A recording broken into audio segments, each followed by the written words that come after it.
YCP నేతల దాడిలో గాయపడి తాడేపల్లి మణిపాల్ ఆసుపత్రిలో చికిత్స పొందుతున్న కానిస్టేబుల్ చిన్నతంబిని టీడీపీ నేతలు పరామర్శించారు.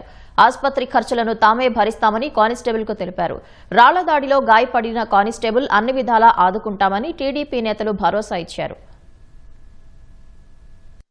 రాజధాని గ్రామంలో వైసీపీ పార్టీ ఫేక్ ప్రచారాలు చేయడానికి పూనుకొని ప్రశాంతంగా ఉన్న రాజధాని గ్రామాల్లో అడుగుపెట్టాలని చూశారు. 5 ఏళ్లు మీ ప్రభుత్వంలో ఉన్నప్పుడు రాజధాని కాదన్నారు, శ్మశానం అన్నారు, ఇప్పుడు మావిగన్ అంటున్నారు. రైతులు ఇచ్చిన భూముల కోసం మీ 5 ఏళ్లు ఉన్నప్పుడు పట్టించుకోలేదు. ఇప్పుడు మళ్లీ రైతులను అవహేళన చేస్తూ కార్ల నిండా రాడ్లు కర్రలు అన్ని వేసుకొని వచ్చి రాజధాని రైతులు తలలు పగలగొట్టాలని చెప్పి ఒక విధ్వంసకాండ చేయాలని చెప్పి ప్రయత్నించారు. ఆ క్రమంలోనే కానిస్టేబుల్ కూడా దెబ్బ తగలడం జరిగింది. ఆ గోండాలే రాళ్లు ఇసిరేసిన దాంట్లో కానిస్టేబుల్ గారికి దెబ్బ తగిలింది. మేమందరం ఆయన పరామర్శించి ధైర్యం చెప్పి ఆ హాస్పిటల్లో పరామర్శించడం జరిగింది. శ్మశానం అన్నారు, మావిగాన్ అన్నారు. మా ప్రాంతాల్లోకి మీరు ఎలా వస్తారని ప్లకార్డులతో ప్రశాంతంగా నిరసన తెలియజేసిన మా మీద రాళ్లు గొడ్డలతో కత్తులతో మాజీ మంత్రులు ఎమ్మెల్యేలు అందరూ గోండాలను తీసుకొచ్చి దాడి చేశారు. ఇవన్నీ కూడా మేము ఖండిస్తున్నాం. ఆ రోజు అసెంబ్లీ సాక్షిగా ఏమని చెప్పారండి? 33,000 ఎకరాల చాలు, ఇంకా పెద్దది కట్టాలి, పెద్ద రాజధాని కట్టాలి, మేము సహకరిస్తామని చెప్పి ఆ రోజు ప్రజలు మోసం చేశారు.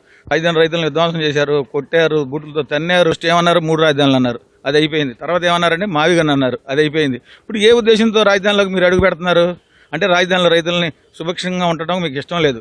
మీరు చేసే విధ్వంసాలు, రౌడీలను తీసుకొచ్చి రాళ్లు వేసి ఒక కానిస్టేబుల్ గాయమైంది, మీ వల్ల కదా? మీకు ఏ అధికారం ఉందని రాజధానిలోకి వస్తున్నారు? గత 5 సంవత్సరాల్లో ఇది ఎడారి శ్మశానం అని చెప్పి ప్రచారం చేసి ఇక్కడ రాజధాని ఉండకూడదని చెప్పిన మరి వైకాపా నాయకులు ఈ రోజు ఏ మొహం పెట్టుకొని వస్తా ఉన్నారు. వాళ్ళు కవ్వింపు చర్యలకు పాల్పడితే మా వాళ్ళందరూ దాన్ని అడ్డుకోవాల్సిన పరిస్థితి వస్తే ఒక కానిస్టేబుల్కి గాయం కూడా జరిగింది.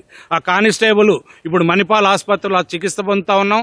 అతనికి అయ్యే పూర్తి ఖర్చు కూడా మేమే భరిస్తానికి సిద్ధంగా కూడా ఉన్నాం.